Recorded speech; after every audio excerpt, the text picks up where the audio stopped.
నమస్కారం అండి. నేను డాక్టర్ మావ శ్రీనివాస్ మాట్లాడుతున్నానండి. మావ శ్రీనివాస్ యూట్యూబ్ హెల్త్ ఛానల్కి మీకు స్వాగతం. కరోనా కలకలం మళ్ళీ మొదలయ్యింది. వ్యాక్సిన్లన్నా కరోనా మందులన్నా తీవ్రంగా వ్యతిరేకించే వాళ్ళు మళ్ళీ కూడా ఇట్లాంటి ఇన్ఫర్మేషన్ ఏమొచ్చినా దాన్ని స్కెప్టిక్గా అంటే ఒక అనుమానంగా చూడటం పరిపాటి అయిపోయింది. కాబట్టి దీని గురించి మళ్ళీ మాట్లాడవలసిన అవసరం మళ్ళీ నాకు వచ్చిందని నేను అనుకుంటున్నాను.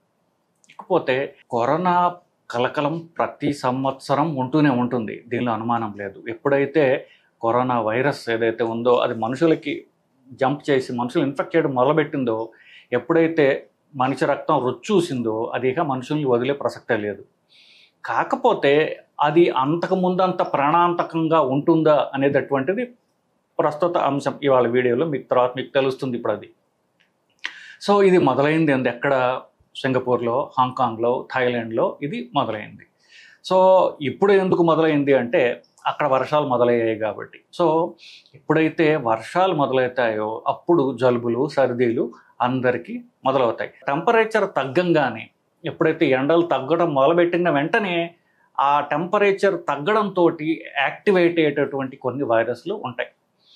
సో దాంట్లో భాగంగా ఇప్పుడు కరోనా వాళ్ళతో కలిసిపోయింది కాబట్టి ఇక అవన్నీ కూడా మీకు టెంపరేచర్ తగ్గంగానే ఫస్ట్ టెంపరేచర్ తగ్గడంతో జలుబులు మొదలవుతాయి, సర్దీలు మొదలవుతాయి, దాంతో ఇది మొదలైపోతుంది అనమాట. సో అందుకని ఆ దేశాల్లో వర్షాలు మొదలయ్యాయి కాబట్టి అక్కడ మొదలైంది. అక్కడ ఎప్పుడైతే మనకి వర్షాలు మొదలయ్యాయి ఇప్పుడు భారతదేశంలో, ఇప్పుడు ఇది కూడా మనకి వస్తుంది, దానిలో అనుమానం లేదు. సరే, భారతదేశ పరిస్థితి ఒక నిమిషంలో మీకు చెప్తా. సో ఇది ప్రతి సంవత్సరం వచ్చే, ఇప్పుడు నిజం చెప్పాలంటే ఎట్లా జలుబుల వైరస్ ఎట్లాగున్నాయో ఇది అంతే, అంతకంటే ఏమాత్రం తేడా లేదు. సరే, ఇప్పుడు మరి ఈ సంవత్సరం యొక్క కరోనా వైరస్ రోగ లక్షణాలు ఆల్రెడీ ఎఫెక్ట్ అయిన దేశాల్లో ఉన్నటువంటి పరిస్థితిని మనం పరిశీలిస్తే ఈ కొత్త వైరస్ ఎట్లా ఉంది మనకు అర్థమవుతుంది. సింగపూర్లో ఒక 30% కేసులు ప్రతి సంవత్సరం ఉండేదానికంటే 30% కేసులు ఎక్కువ పెరిగాయి అని చెప్తున్నారు. హాంకాంగ్లో అయితే కూడా ఇంతే. కాకపోతే హాంకాంగ్లో ఒక 30 నుండి 31 మంది సీరియస్ ప్రాబ్లమ్స్ ఉండి తీవ్రంగా అడ్మిట్ అయ్యి వెంటిలేటర్కి వెళ్లాల్సిన పరిస్థితి కూడా వచ్చింది. దీనిలో ఎంతమంది చనిపోయారు అనేటటువంటి డీటెయిల్స్ మనకి లేవు. ఒకటి, థాయిలాండ్లో ఇదే వరుస కొనసాగుతోంది. ఇది భారతదేశంలో వస్తే ఏంటంటే భారతదేశ పరిస్థితి ఇప్పుడు మన department of family welfare website మీరు చూసినట్లయితే 257 కేసులు ఇప్పుడు దాకా నమోదైనట్టుగా ఉన్నాయి. దీంట్లో 44 కేసులు కేరళలో, 36 కేసులు తమిళనాడులో, అట్లాగే గుజరాత్, బాంబే, ఒకటి సిక్కింలో కూడా ఇది రిపోర్ట్ అయినట్టుగా మనకు తెలుస్తోంది. సో ఇది దేశం మొత్తం వ్యాప్తి చెందడంలో ఎక్కువ టైం పట్టదు ఇక మనకి అది. కానీ ఇప్పుడు ఈ వైరస్ ఏంటయ్యా, ఇది ప్రాణాంతకమైందా అని కదా మనం తెలుసుకోవాల్సింది మిగతా వాటికంటే కూడా. సో ఈ మొదటగా పాండమిక్ ఎప్పుడైతే మనకి 2020, 2021 ఆ టైంలో పాండమిక్ అంటే ప్రాణాంతకమైనటువంటి కరోనా వచ్చిందో 2019లోది, దాని తర్వాత ఏమైంది, దాన్ని ప్రతిఘటించడానికి మనుషుల్లో ఉన్నటువంటి రోగ నిరోధక శక్తి పెరిగిపోయింది. దాని కొంచెం వ్యాక్సిన్లు వచ్చేసాయి, మందులు రకరకాలుగా వచ్చేయడంతో వైరస్కి ఏమనుకుంటోంది, ఇప్పుడు అదే పందాలో మనం కొనసాగితే మనని చంపేయడం ఖచ్చితం, కానీ మనం బతకాలంటే మనం పందా మార్చుకోవాలి, మన గుణం మార్చుకోవాలి అని వైరస్కి అర్థమైపోయింది. ఆగస్టు 2023లో అదేం చేసింది, ఇన్ఫ్లుయెన్జా అనేటటువంటి ప్రతి సంవత్సరం వచ్చే జలుబు వైరస్ తోటి ఇది జతకట్టి ఈ రెండు కలిసి ఒకే సింగిల్ వైరస్ కింద తయారైంది. దాని పేరు ఒమిక్రాన్. ఈ ఒమిక్రాన్ వైరస్ ఆగస్టు 23లో మొదలైనప్పటికీ ఇప్పటికీ అది 33వ తరము. సో 33వ డిసెండెంట్, ఆ ఒమిక్రాన్ వైరస్ యొక్క డిసెండెంట్ ఇప్పుడు ప్రస్తుతం ఉన్నది. దాని పేరు LP8.1. ఇప్పుడు దాకా నమోదైన కేసులు అన్నింటిలో కూడా ఒక 70% దీనివల్ల, ఈ వైరస్ వల్ల ఉన్నాయి. మిగతావి అంటే 30% మిగతా కరోనా యొక్క వంశీకులు మిగతా వాళ్ళు ఉన్నారు. ఇది మాత్రం ఈ డామినెంట్ వంశం నుంచి వచ్చినటువంటిది. ఇది ఎందుకు డామినెంట్ అయింది, అందరికీ పాకుతుంది, సో అది బతుకుతుంది. అది మైల్డ్గా జలుబులాగా వచ్చిపోయే వైరస్సే కాబట్టి మనం దాని గురించి ఎక్కువ చంపడానికి ప్రయత్నం చేయము. దాని పని అది చేసుకుంటుంది, మన పని మనం చేసుకుంటాం. కాబట్టి బతకనివ్వు అనేటటువంటి ఒక ప్రిన్సిపల్లోకి అది వచ్చేసింది. సో అది మనని బతకనిస్తుంది, మనని ఎఫెక్ట్ చేయదు. సో సిమ్టమ్స్ ఏమిటి, కొత్త వైరస్ యొక్క సిమ్టమ్స్ మామూలుగా పోయినసారి ఉన్నట్టుగానే కాస్త గొంతు నొప్పి, కాస్త పొడి దగ్గు, జ్వరము, ముక్కు గారడం ఇంతే, ఇంతకంటే ఉండదు.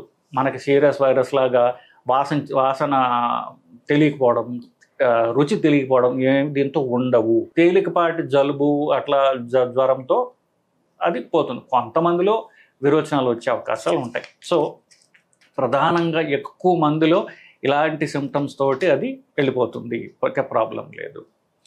యాక్చువల్గా నిజం చెప్పాలంటే ఈ ఆగస్టు 23లోనే ఒమిక్రాన్ అనేది ఏదైతే ఉందో దానికి అగెయిన్స్ట్గా మన భారతదేశంలో వ్యాక్సిన్ తయారు చేసేసారు. సో దాని పేరు ఏంటంటే జెమ్కోవాక్ 19 అనేటటువంటిది తయారీలో ఉంది మన దేశంలో. కానీ జనాలకి అంత ఎక్కువ స్కేల్లో దాని నంబర్లు తయారు చేయాలి ఎందుకు? అవసరమైనప్పుడు తయారు చేసుకోవచ్చు. ఆ టెక్నాలజీ మన దగ్గర ఉంది, వ్యాక్సిన్ ఉంది, దానికి సరిపోయేటటువంటి టెక్నాలజీ కూడా మన దగ్గర ఉంది. కానీ అవసరం లేదు కాబట్టి దాన్ని మనకి రిజర్వ్లో జాగ్రత్తగా బీరోలో పెట్టి ఉంచుకున్నాం. అవసరమైతే ఎప్పుడైనా మనం దాన్ని పెంచుకోవచ్చు ఒక సీరియస్ అనిపిస్తే కనుక. సో ప్రాణాంతకమంది కాదు. ఒకవేళ అయినా కూడా మనకి దానికి విరుగుడు ఎలాగో మన చేతుల్లో ఆల్రెడీ ఉన్నది. ఒక 4 రోజుల క్రితం ఆల్రెడీ గవర్నమెంట్, సెంట్రల్ గవర్నమెంట్ యొక్క health and family welfare department, అలాగే ఈ ఐసీఎంఆర్ అంటాం రీసెర్చ్ డిపార్ట్మెంట్, ఇవన్నీ కూడా మీటింగ్ జరిపి వాళ్ళ నంబర్లు ఇవన్నీ బేరీజ్ వేసుకుని సీరియస్ ప్రాబ్లం లేదు అనేటటువంటి ఒక ఫైనల్ కంక్లూషన్కి వాళ్ళు వచ్చారు బేసికలీ. సో ఇప్పుడు మనం తెలుసుకోవాల్సిన జాగ్రత్తలు ఏమిటి? First travel. ఇది ఎండాకాలం, ఇంకా వేసవకాలం సెలవులు చాలామంది పిల్లలకి అవ్వలేదు, స్కూళ్ళు మొదలవ్వలేదు. ఇది హాలిడే సీజన్ కాబట్టి ఈ తిరుగుడు ఎక్కువ ఉండేటటువంటి సీజన్. కానీ వర్షాలు మొదలైపోయాయి ఈ సంవత్సరం 10 సంవత్సరం కంటే ఎక్కువ. సో తిరుగుడు ఎక్కువగా ఉంటుంది, వర్షాలు మొదలైపోయి వైరస్ ఇన్ఫెక్షన్లు మొదలవుతాయి. తిరుగుడుతోటి అంతకుముందు కంటే ఫాస్ట్గా కూడా ఇవి స్ప్రెడ్ అయ్యే అవకాశం ఉంది. కానీ మీ ట్రావెల్స్లో నేను చెప్పిన దేశాలు ఏవైతే ఉన్నాయో థాయిలాండ్, హాంకాంగ్, సింగపూర్ ముఖ్యంగా ఇవి వెళ్ళవద్దు. కోర్స్ మన సెంట్రల్ గవర్నమెంట్ వెబ్సైట్లో దీని గురించి మెన్షన్ చేయలేదు. కానీ అక్కడ ఆల్రెడీ కేసులు ఉన్నాయి, మనకు తెలుసు కదా. పోయి అక్కడి నుంచి ఇన్ఫెక్షన్ తెచ్చుకోవడం ఎందుకు, మన నుండి ఇంకోళ్ళకి అంటించడం ఎందుకు దేశానికి వచ్చి. సో మనం రిస్క్ తీసుకోకుండా ఉండాలంటే ఆ 3 దేశాలు ఇంక్లూడింగ్ థాయిలాండ్, వియట్నాము, ఆ గ్రూప్ దేశాలు ఏవైతే ఉన్నాయో అన్నింటినీ అవాయిడ్ చేసుకోవడం బెటరు. అంత కావాలంటే మీరు వెస్ట్ సైడ్ వెళ్ళండి, దుబాయ్కి పోయి అటుపక్క వేడిగా ఉండేటటువంటి అటుపక్క పోండి. కానీ ఈ వర్షాలు పడేటటువంటి ఈ దేశాలు ఏవైతే చెప్పానో వాటికి పోకపోవడం మంచిది. కేరళ పోకపోవడం కూడా కొంతవరకు మంచిదేమో, వర్షాలు ఎక్కువగా ఉంటాయి అక్కడ ఇప్పుడు. సో నెక్స్ట్ ఎవరు జాగ్రత్తగా ఉండాలి?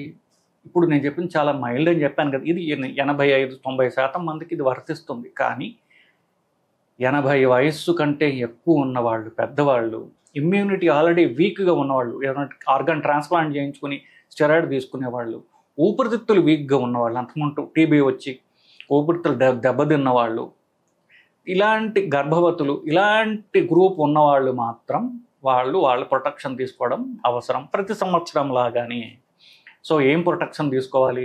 పెద్దవాళ్ళకైతే ఇలా ఇమ్యూనిటీ తక్కువ ఉన్న వాళ్ళకి ప్రతి సంవత్సరం ఇన్ఫ్లుయెన్జా వ్యాక్సిన్ అనేది ఇవ్వడం జరుగుతుంది. అందరికీ చెప్తూ ఉంటాం, కరెక్ట్ సెప్టెంబర్ ఆగస్టులో వర్షాలు పడే ముందే తీసుకోండి అని చెప్తాం. ఆ ఇన్ఫ్లుయెన్జా వ్యాక్సిన్ తీసేసుకోండి. కొంతవరకైనా మీకు ప్రొటెక్షన్ ఉంటుంది. సో ప్రతి సంవత్సరం తీసుకునే కనుక ఇన్ఫ్లుయెన్జా వ్యాక్సిన్ ఏదైతే ఉంటుందో దానికి రకరకాల పేర్లలో వస్తుంది. ఇన్ఫ్లుయెన్జా వ్యాక్సిన్, ఆ వ్యాక్సిన్ని మీరు తీసేసుకున్నట్లయితే మీరు కరోనా కాదు, ఆ ఇన్ఫ్లుయెన్జా వల్ల కూడా మిమ్మల్ని మీరు ప్రొటెక్ట్ చేసుకున్న వాళ్ళు అవుతారు. సో మీ లంగ్స్ ప్రొటెక్ట్ చేయబడతాయి. గుండె బలహీనంగా ఉన్న వాళ్ళు కూడా ఇది తీసుకుంటూ సజెస్ట్ చేస్తాం, వాళ్ళు కూడా తీసుకున్నట్లయితే మంచిది. కరోనా వ్యాక్సిన్ కాదు, ఇన్ఫ్లుయెన్జా వ్యాక్సిన్ తీసుకున్నట్లయితే దీనికి క్రాస్ రియాక్టివిటీ వల్ల మీకు కరోనా నుంచి కూడా కొంతవరకు మీకు ప్రొటెక్షన్ ఉండే అవకాశం ఉన్నది. సో ఇదండి.